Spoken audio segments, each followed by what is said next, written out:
এই জীবন যেন বহতা নদীর মতো, চলার পথে কত বাঁক মোহনা শত, আছে আরো দ্বন্দ্ব আলো আধারের, বেছে নিতে হবে তাই পথ আমাদের। আসসালামু আলাইকুম প্রিয় দর্শক, আপনারা যারা দেশে আছেন প্রবাসে, সবাইকে জানাই অনেক অনেক প্রীতি ও শুভেচ্ছা। শুরু হলে আন্টিবে আয়োজিত এবং লাভেলো নিবেদিত টক শো আলোকপাত। আমাদের আজকের বিষয় সহজ ইবাদত, মৌনতা। আপনাদের সাথে আছি আমি জয়নুল আবেদিন আজাদ। আর আজকে আমাদের মাঝে অতিথি হিসেবে উপস্থিত আছেন শেখ মোহাম্মদ উসমান গনি, সহকারী অধ্যাপক, আহসানিয়া ইনস্টিটিউট। আসসালামু আলাইকুম রহমতুল্লাহি ওবারাকাতুহু। আসুন আজকের বিজ্ঞ আলোচকের সাথে আমরা কথা বলি। শেখ মোহাম্মদ উসমান গনি, প্রথমে আপনার কাছে জানতে চাইব, এই যে আমরা মৌনতা শব্দ উচ্চারণ করলাম, এটা আসলে কি এবং এর তাৎপর্য কী? ধন্যবাদ সুপ্রিয় উপস্থাপক, সম্মানীয় দর্শক শ্রোতা। মৌনতা বা নীরবতা এর সাথে সংযুক্ত আরও কিছু শব্দ রয়েছে। এর বিপরীতে এই সরব হওয়া বা সরবতা অথবা কলরব, এই ধরনের অনেকগুলো শব্দের সাথে আমরা পরিচিত আছি। তো নীরবতার জন্য আরবিতে দুটি শব্দ ব্যবহৃত হয়। একটা হইল সুকুত, এটা সিন কাফ ওয়াও তা এই বানানে। এর মানে হলো যিনি কথা বলছেন, কথার মধ্যে আছেন কিন্তু স্টপ করেছেন বা থেমে গিয়েছেন, কথা থামিয়ে দিয়েছেন। এর মানে কথা চলমান আছে, কথা ওনার মধ্যে চলছে কিন্তু উনি উচ্চারণ করছেন না। আর সামাত সদ মিমতা, এর মানে হইল মৌনতা, মানে তিনি ইচ্ছাকৃতভাবে সচেতনভাবে নীরব আছেন, চুপ আছেন এবং তিনি কোনো কিছু ভাবনার মধ্যে আছেন। অর্থাৎ এই কোনো কথাবার্তা বা এই ধরনের ব্যস্ততার মধ্যে ওনার মন প্রশান্ত আছে, মন প্রশান্ত এবং জবানটা নীরব। এটি হলো মৌনতা। তো মৌনতা কেন এবাদত? ইসলামে মানুষের প্রতিটি কাজ এবাদত, যদি সেটি আল্লাহর হুকুম এবং রাসূল আকরাম সাল্লাল্লাহু আলাইহি ওয়াসাল্লামের সুন্নাহ অনুসরণে করা হয় এবং আল্লাহকে সন্তুষ্ট করার লক্ষ্যে, আল্লাহর সন্তুষ্টির উদ্দেশ্যে করা হয়। এবং চমৎকার বলেছেন আপনি, হযরতে সাইয়েদনা ইব্রাহিম আলাইহিস সালাম বলেছেন, ইন্না সলাতি ওয়া নুসুকি ওয়া মাহইয়ায়া ওয়া মামাতি লিল্লাহি রাব্বিল আলামিন, যে আমার সালাত, আমার কুরবানি, আমার যাবতীয় ইবাদত, এমনকি আমার জীবন ও মরণ, আমার হাসি কান্না, আমার উচ্চারণ, আমার নীরবতা, মৌনতা, সব কিছু আল্লাহর জন্য, আল্লাহর সন্তুষ্টির জন্য। তাহলে এটি ইবাদত হয় কীভাবে? আমি যা করব, আমার আহার, নিদ্রা, পানাহার, বিশ্রাম সবই কিন্তু ইবাদত হবে, কারণ এগুলো ফেরেশতারা আমল হিসাবে লিপিবদ্ধ করেন। আমার কর্ম যেমন একটি আমল, আমি কর্ম থেকে বিরত থাকা এটিও একটি আমল। রাসূল আকরাম সাল্লাল্লাহু আলাইহি ওয়াসাল্লাম বলেছেন, যখন তোমরা কথা বলবে, জবান খুলবে, তখন সেটি মানুষের কল্যাণের জন্য যেন নিবেদিত হয়। আর তা যদি না হয় তাহলে তোমার নীরবতাই শ্রেয়। তাহলে আমি কথা বলাও ইবাদত, নীরব থাকা ইবাদত। কথা বলা ইবাদত মানুষের কল্যাণের জন্য, শিক্ষার জন্য, উপকারের জন্য, মানুষকে আনন্দ দেওয়ার জন্য, মানুষের প্রশান্তির জন্য কথা বলা ইবাদত। আপনি খুব গুরুত্বপূর্ণ একটি প্রসঙ্গ এখানে এনেছেন এবং নবী সাল্লাল্লাহু আলাইহি ওয়াসাল্লামের যে বক্তব্য, যে বাক্য, সেটা তো শুধু আমাদের জন্য নয়, সমগ্র মানব জাতির জন্য কল্যাণপ্রদ। আপনার বক্তব্য যদি আমি একটা চিত্রকল্প এইভাবে আঁকি, তাহলে মানুষের যে ব্যক্তিত্ব, মানুষের যে অবয়ব, সেখানে তার মুখ বন্ধ থাকবে। এটাই হলো তার বাস্তবতা, স্বাভাবিক অবস্থা। মুখ তখনই খুলবে যখন সে উপলব্ধি করবে এখন কথা বলা প্রয়োজন, এবং আমার কথার মধ্যে কল্যাণ আছে। এই প্রসঙ্গে বিখ্যাত হাদিস আছে, হযরত সামুরা রাদিয়াল্লাহু তাআলা আনহু বহুদিন নবীজির খেদমতে ছিলেন। তো ওনাকে প্রশ্ন করা হয়েছে নবীজি কি করতেন, তখন তিনি বলেছেন, দেখেন যেটি খুব দৃষ্টি কেড়েছে ওনার, তিনি বলেছেন নবীজি অধিকাংশ সময় নীরব থাকতেন এবং কম হাসতেন। এই হাসি সম্পর্কে আরেকটি প্রসঙ্গ হাদিস শরীফে এসেছে, রাসূল আকরাম সাল্লাল্লাহু আলাইহি ওয়াসাল্লাম, এটি হযরত আবু হুরায়রা রাদিয়াল্লাহু আনহু রওয়ায়াত করেছেন আর অন্যান্য সাহাবীগণ রওয়ায়াত করেছেন, সহিহ রওয়ায়াতে এসেছে মুসলিম তিরমিজি শরীফে, যে নবীজি মুস্কি হাসতেন, অট্ট হাসি দিতেন না। এবং এই ফকিগণ তিনটা ভাগ করেছেন, একটি হলো মুস্কি হাসি, আরেকটা মৃদু হাসি সামান্য দাঁতের ঝলক দেখা যাবে, আর তৃতীয় হলো অট্ট হাসি যেটি শব্দ করে হাসা। বলছে শব্দ করে হাসা মাকরু, নিষিদ্ধের মধ্যে, আর একটু দাঁত দেখা যায় সেটিতে নিষিদ্ধ নয়, আর মুস্কি হাসা এটি হলো সুন্নাহ। নবীজি চমৎকার একটি বিষয়ের অবতারণা করেছেন। আমরা বলি যে ব্যক্তিত্ব সম্পন্ন মানুষ,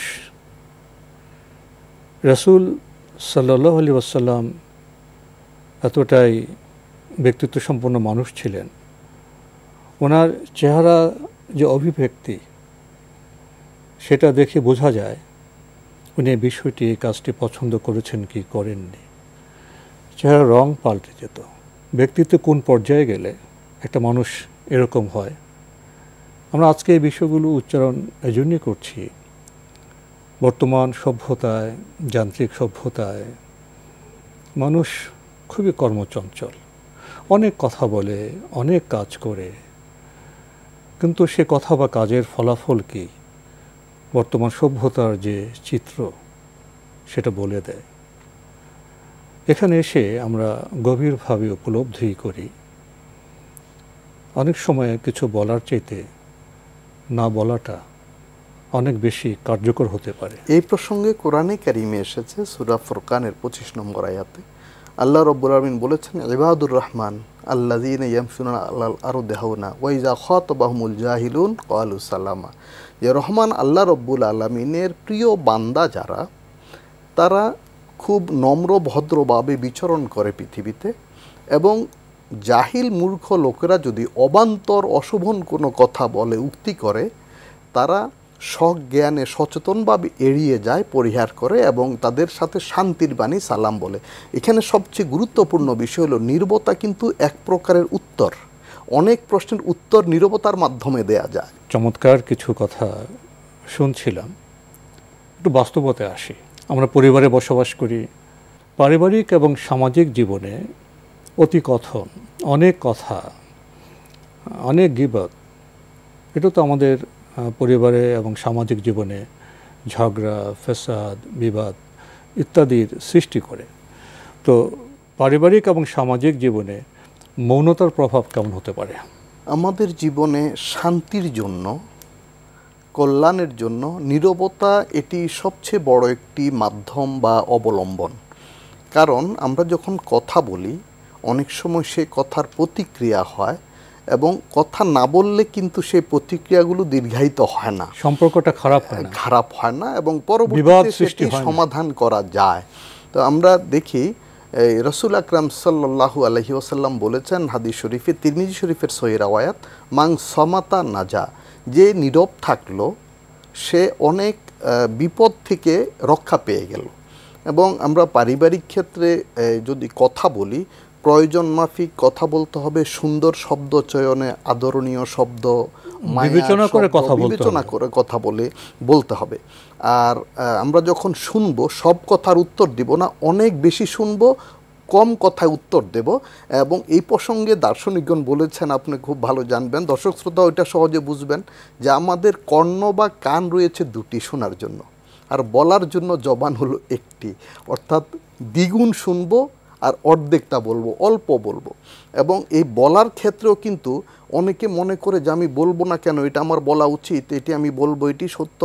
আসলে বলার ক্ষেত্রে একটা কিছু বিবেচনায় রাখতে হবে, যে কল্যাণ অকল্যাণ এর পরিণতি বিবেচনায় রেখে কথা বলতে হবে। শেখ সাদি রহমতুল্লাহ চমৎকার বলেছেন এই প্রসঙ্গটি। আমরা জানি ওনার জগৎ বিখ্যাত কিতাব গুলিস্তার প্রথম অধ্যায়ের প্রথম গল্পটি তিনি লিখেছেন, যে কথা বলার পরিণতি এবং সেখানে তিনি শেষ বাক্যটি বলেছেন, দুরুগে মুসলিহাত আমিস বেহ আসরাজ দিয়ে ফেতনাঙ্গিস, যেই কথা বললে মানুষের মধ্যে ফিতনা ফাসাদ হবে সেই কথা না বলার চেয়ে সুন্দর কথা বলা উত্তম অথবা নীরব থাকা। চমৎকার বক্তব্য আপনার কাছ থেকে শুনলাম। এখন বিকাশ অ্যাপেই পাবেন দেশের প্রথম ডিজিটাল লোন। আরেকটি বিষয় আপনার সামনে পেশ করতে চাই। হযরত ওমর রাদিয়াল্লাহু তাআলা আনহু, তিনি তো আমাদের প্রিয় সাহাবী, প্রিয় ব্যক্তিত্ব। তার ব্যক্তিত্বের মধ্যে শৌর্য বীর্য আছে, অন্যরকম একটা ব্যক্তিত্ব আছে, কিন্তু আমরা কি তার সব কিছু জানি? মনতা প্রসঙ্গে হযরত ওমর রাদিয়াল্লাহু তাআলা আনহু কি ভাবতেন? খুবই চমৎকার আপনি বলেছেন। হযরত ওমর রাদিয়াল্লাহু তাআলা আনহু, যিনি মুসলিম জাহানের দ্বিতীয় খলিফা এবং উনি লৌহ মানব হিসাবে খ্যাত, ওনার শাসন জগৎ বিখ্যাত। এবং হাদিস শরীফে এসেছে, ওমর যে পথে হাঁটে শয়তান সে পথে হাঁটে যায় না, ভয় করে। সেখানেও তিনি বলেছেন, তিনি তো ইসলাম গ্রহণের পরে কথা বলাই ছেড়ে দিয়েছেন এবং নবী করিম সাল্লাল্লাহু আলাইহি ওয়াসাল্লামের দরবারে যখন তিনি থাকতেন, তিনি খুবই নিম্ন স্বরে কথা বলতেন, প্রয়োজন ছাড়া কথা বলতেন না, প্রয়োজন ছাড়া প্রশ্ন করতেন না, কোনো প্রশ্ন না করলে উত্তরও দিতেন না, মানে মুখ খুলতেন না। এমনকি তিনি যখন কোনো কথার উত্তর দিতেন তখন খুব মনোযোগ দিয়ে শুনতে হতো, এত নিম্ন স্বরে বলতেন। এবং তিনি বলেছেন, ওনার বিখ্যাত উক্তিগুলোর অন্যতম একটি, যেটি আল বিদায়া ওয়ান নেহায়া গ্রন্থে উদ্ধৃত হয়েছে, ইবনে কাসির রহমতুল্লাহ লিখেছেন যে হযরত ওমর রাদিয়াল্লাহু তাআলা আনহু বলেন, আমি কথা বলে কখনো কখনো লজ্জা পেয়েছি, লজ্জিত হয়েছি এর পরিণতিতে, কিন্তু নীরবতার কারণে কখনো আমি লজ্জিত হইনি। নীরবতার কারণে কখনো লজ্জিত হয়নি। অনেক সুন্দর কথা। সবচেয়ে বড় বিষয় হলো নীরবতা, যে মৌনতা এবাদত কেন? এবাদতটা হলো আমাদের জীবন এবং সময়ের সাথে এটি চলমান। অর্থাৎ যেমন এখন আমি এতটা থেকে এতটা, এই টাইমটার মধ্যে আমার যেই যাচ্ছে, টাইমটা পাস হচ্ছে, এটি হয়তো গুনাহ হবে, না হলে এবাদত হবে। এই দুইটা থেকে মুক্ত হবে না। আমাদের জীবনের কোনো একটি মুহূর্ত, কোনো একটি সময়, কোনো একটি সেকেন্ড, মিনিট, ঘন্টা এবাদত অথবা গুনাহ, এই দুইয়ের থেকে মুক্ত হবে না। হয়তো সেটি গুনাহ হিসাবে আসবে যদি আমি অন্যায় কাজ করি, ভুল কাজ করি, অথবা সেটি নেকি হিসাবে যুক্ত হবে। তো আমি যদি কোনো অন্যায় কথা না বলে, ভুল কথা না বলে, এমনকি নীরব থাকি, সেই নীরবতাটা এবাদত হিসাবে যোগ হতে থাকবে, গণ্য হতে থাকবে। এই যে কথা, এর সাথে আরেকটি বিষয় বোধহয় যুক্ত করা যায়। যিনি ইমানদার, যিনি বান্দা, তার যে মৌনতা, সেটা কী ধরনের মৌনতা? বান্দা যখন মৌন থাকে তখন সে স্রষ্টাকে জানতে পারে, নিজেকে, নিজের কর্মকে উপলব্ধি করতে পারে। বান্দা যখন মৌন থাকে, আসলে কি মৌন থাকে? তখন জিহ্বা কিসে সিক্ত হয়? জিকিরে, আল্লাহর প্রশংসায়। যে কৃতজ্ঞ বান্দা, সে তো আল্লাহর প্রশংসা করবে, নিয়ামতের শুকরিয়া করবে। গভীরতর এমন উপলব্ধির জন্য দার্শনিক যে ব্যঞ্জনা, সেখানে পৌঁছতে তো নীরবতা প্রয়োজন। শুধুই কলরবে কি গভীরতা পৌঁছে যায়? মোটেও না। ইমানদার নীরবতা তো আসলে নীরবতা নয়। এই বিষয়টি আরেকটু ক্লিয়ার করে আমরা বুঝতে পারি যে অতি কথন, বাচালতা, এটি জ্ঞানীকে মূর্খে পরিণত করে দেয়। বরং মৌনতা জ্ঞানীর অলংকার, আর নীরবতা একজন সাধারণ মানুষকে জ্ঞানীর পর্যায়ে পৌঁছে দেয়, অর্থাৎ তার মান, সম্মান, মর্যাদা বৃদ্ধি করে দেয়। তাহলে এই মৌনতার মধ্যে কিন্তু আমাদের একটা প্রাপ্তি আছে, নগদ প্রাপ্তি, জাগতিক প্রাপ্তি আছে। এবাদত হিসাবে তো সেটা গণ্য হচ্ছেই, আল্লাহর কাছে আমি পাচ্ছি, এবং সেটা ধ্যান হিসাবে জ্ঞানের যে বিকাশ, সেটি আমি সুযোগ পাচ্ছি, জিকির হচ্ছে। কিন্তু যেটা আছে, সেটা হচ্ছে পাশাপাশি আমি কিন্তু জাগতিকভাবে প্রাপ্তি হচ্ছে, আমার যেই মর্যাদা, সম্মানও বৃদ্ধি হচ্ছে। কারণ আরবি একটি প্রবাদ আছে, ইন্নাল বালা মুয়াক্কালুম বিল মান্তিক, যে মানুষের বিপদ আপদ তার জবানের সাথে সংশ্লিষ্ট। এবং রাসূল আকরাম সাল্লাল্লাহু আলাইহি ওয়াসাল্লাম বলেছেন, যে ব্যক্তি দুটি বিষয় দায়িত্ব নেবে, আমি তার বেহেশতের দায়িত্ব নেব। সুবহানাল্লাহ। বলছেন দুটি জিনিস কি? বলছেন এক, জবান হেফাজত করা, দুই তার ব্যক্তিত্ব চরিত্র ঠিক রাখা। এবং অন্য হাদিস শরীফে এসেছে, এটি বুখারী শরীফের রওয়ায়াত, নবী করিম সাল্লাল্লাহু আলাইহি ওয়াসাল্লামকে একজন সাহাবী বললেন, হুজুর আমাকে উপদেশ দেন, আপনি কোন বিষয়টা আমার জন্য ভয়ঙ্কর ক্ষতিকর মনে করেন? তখন নবীজি বলেছেন, তোমার জবানকে হেফাজত করো। 2 নম্বর, সম্পদহানি করা। কারো টাকা সম্পদ কেউ সহজে নিতে পারে না, এগুলো সুরক্ষিত অনেকটা, কিন্তু সম্মানহানি জবানের দ্বারা মানুষের গীবত সমালোচনা খুব সহজে করা যায়, সহজে পাপ অর্জন করা যায় সহজ, এবং এই পাপটি ওই দুটির সমান, এবং মন থেকে সে পাপ থেকে রক্ষা পেতে পারে, মৌনতার মাধ্যমে পাপ থেকে রক্ষা পেতে পারে। আপনার সামনে পেশ করতে চাই, আমরা যে মৌনতার কথা বলছি, সেই মৌনতা কি অক্ষমতা? সেই মৌনতা কি মূকও থাকা? সেই মৌনতা কি বোবা? না, আমরা যে মৌনতার কথা বলছি সেটা গভীরতর উপলব্ধির কথা বলছি। আমরা যে মৌনতার কথা বলছি সেটা আত্ম উপলব্ধির কথা বলছি, ন্যায় অন্যায় বিবেচনার কথা বলছি। আমরা যে মৌনতার কথা বলছি সেটা যথা বিষয়ে যথা উচ্চারণের কথা বলছি, যেটা বর্তমান সভ্যতায় তেমন লক্ষ্য করা যায় না। এখানে এসে একটি প্রশ্ন এসে যায়, সেটা হলো মৌনতার অর্থ কি এই যে আমরা প্রয়োজনীয় কথা বলবো না, আমরা অন্যায়ের প্রতিবাদ করব না? না, এই প্রসঙ্গে আসার আগে আরেকটু আমাদের যেতে হয় পেছনে। প্রথমত, মৌনতা নবী করিম সাল্লাল্লাহু আলাইহি ওয়াসাল্লামের সুন্নাহ। দ্বিতীয়ত, এটি আল্লাহর পছন্দ, বাচালতা আল্লাহ পছন্দ করেন না। তৃতীয়ত, এটি ইসলামী শরীয়তে বিধিবদ্ধ ইবাদত। বিধিবদ্ধ ইবাদত কীভাবে আমরা দেখি যে রোজা বা সওম সিয়াম পালনে কিন্তু নীরবতা একটি অনুষঙ্গ, এবং পূর্বের জমানায় সওম বা সিয়াম পালনরত অবস্থায় কথা বলা নিষিদ্ধ ছিল। যে ঝগড়া করতে আসলে বলতে হবে যে আমি রোজাদার, এটি তো হাদিস শরীফ আছে, কোরআনে কারীমের আয়াতে আছে। এটা কিন্তু ঝগড়া বিবাদ থেকে, ফেসাদ থেকে বেঁচে থাকা। কিন্তু আমি প্রয়োজনে কথা বলতে হবে, প্রয়োজনের ক্ষেত্রে অন্যায়ের প্রতিবাদ করতে হবে। এই প্রসঙ্গে হাদিস আছে, রাসূল আকরাম সাল্লাল্লাহু আলাইহি ওয়াসাল্লাম বলেছেন, আস-সামিতু আনিল হক শাইতানুন আখরাস, যে প্রয়োজনে হক কথা বলে না সে যেন বোবা শয়তান। এই প্রসঙ্গে বোধহয় পবিত্র কোরআনের একটি আয়াত আমরা আপনার সামনে পেশ করতে পারি। কুনতুম খায়রা উম্মাতিন উখরিজাত লিন-নাস তা'মুরুনা বিল মা'রুফি ওয়া তানহাউনা আনিল মুনকার। কিন্তু ন্যায়ের আদেশ, অন্যায়ের প্রতিরোধের কথা বলা হয়েছে, সেটা তো উচ্চারণ করতে হবে, বলতে হবে। তো আমরা শেষের দিকে বোধহয় চলে এসেছি। তাহলে এখানে মৌনতার যে বিষয়টি এসছে, ইসলামী জীবন দর্শনের আলোকে আমরা যে মৌনতার কথা বলছি সেটা হলো যথার্থ কথা বলা, অতিকথন, অপ্রয়োজনীয় বাক্যালাপ থেকে নিজেকে দূরে রাখা, অর্থাৎ মানুষ যেন মানুষের মতো হয়, মানুষ যেন মানবিক ব্যক্তিত্ব অর্জন করতে পারে।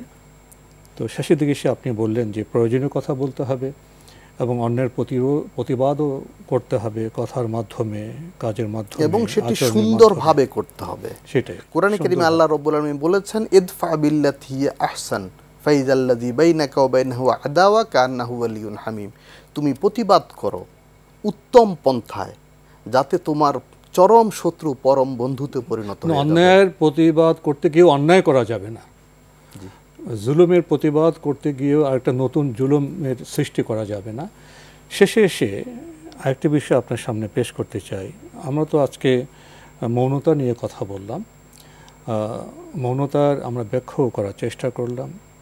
বাংলা ভাষায় তো অনেকগুলো শব্দ আছে, মৌনতা, কলতান, কলরব, কথন, অতিকথন। তো এখানে তো বোধহয় একটা সমন্বয়ের বিষয় চলে আসে। এই সমন্বয়টা আমরা কিভাবে করব? আমরা আসলে আমাদের অভিব্যক্তির যে ভাব প্রকাশ, ভাষাটা কি জন্য? ভাব প্রকাশের জন্য। এবং ভাব প্রকাশটা যখন যেখানে যেমন সেভাবেই করতে হবে। আমি কথা বলার ক্ষেত্রে একজন ব্যক্তি দূরে আছে, আমি একটু উচ্চ আওয়াজে তাকে ডাকতে হবে, বলতে হবে, যাতে তিনি শুনতে পান। আবার যিনি কাছে আছেন তার সাথে আমি অল্প আওয়াজে কথা বলতে হবে, যাতে আমার পরিবেশটা শব্দ দূষণ না হয়। এবং আমি যখন বড়দের সাথে কথা বলবো তখন বিনয়ের সাথে বলতে হবে।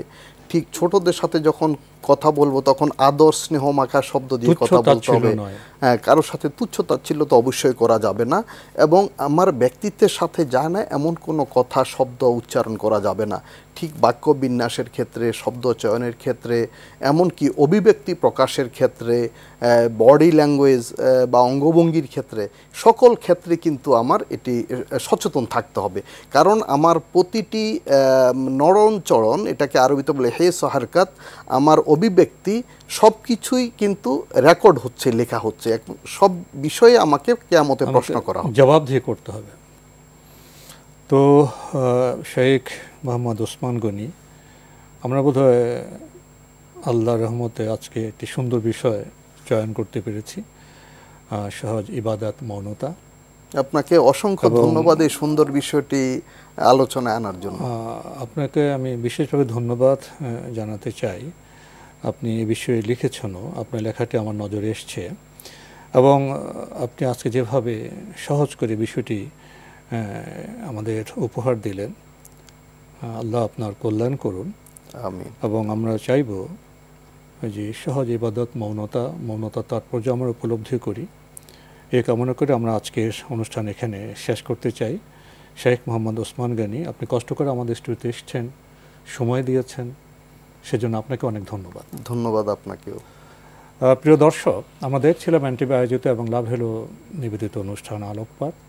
আমাদের আজকের বিষয় ছিল সহজ ইবাদত মৌনতা। আমাদের অনুষ্ঠান আপনারা এনটিভি অনলাইনেও দেখতে পারবেন, ভিজিট করুন www.ntvbd.com। এছাড়া ইউটিউবে এবং আমাদের ভেরিফাইড ফেসবুকে অনুষ্ঠান দেখতে পারবেন। মৌনতা সৌন্দর্যের বিষয়, মৌনতা ইবাদত। মৌনতা অর্থ বোবা হয়ে থাকা নয়, মৌনতা অর্থ বিবেচনা করা, কথা বলা, যথা বিষয়ে যথা শব্দ উচ্চারণ করা। মৌনতা অর্থ আত্ম উপলব্ধি, মৌনতা অর্থ স্রষ্টাকে জানা, মৌনতা অর্থ জিকিরে জিহ্বাকে সিক্ত করা। উপলব্ধির গভীরতার বিষয় রয়েছে মৌনতার মধ্যে। আমরা কথা বলি, আমরা কলতান করি, আমরা সরব হই, কিন্তু আমাদের এসব কার্যক্রম কতটা সঙ্গত হয়, কতটা মানবিক হয়, সে বিবেচনা প্রয়োজন। আসুন আমরা মৌনতাকে উপলব্ধি করি এবং মানুষ হিসেবে নিজেদের পরিগঠনের চেষ্টা করি। মহান আল্লাহ আমাদের সবাইকে নিরাপদে রাখুন শান্তিতে। আসসালামু আলাইকুম। চলার পথে কত বাঁক মোহনা শত, আছে আরো দ্বন্দ্ব আলো আধারের, বেছে নিতে হবে তাই পথ আমাদের।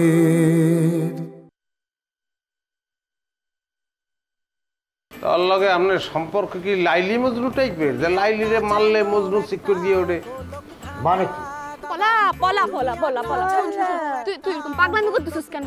ধারাবাহিক নাটক গোলকধাঁধা।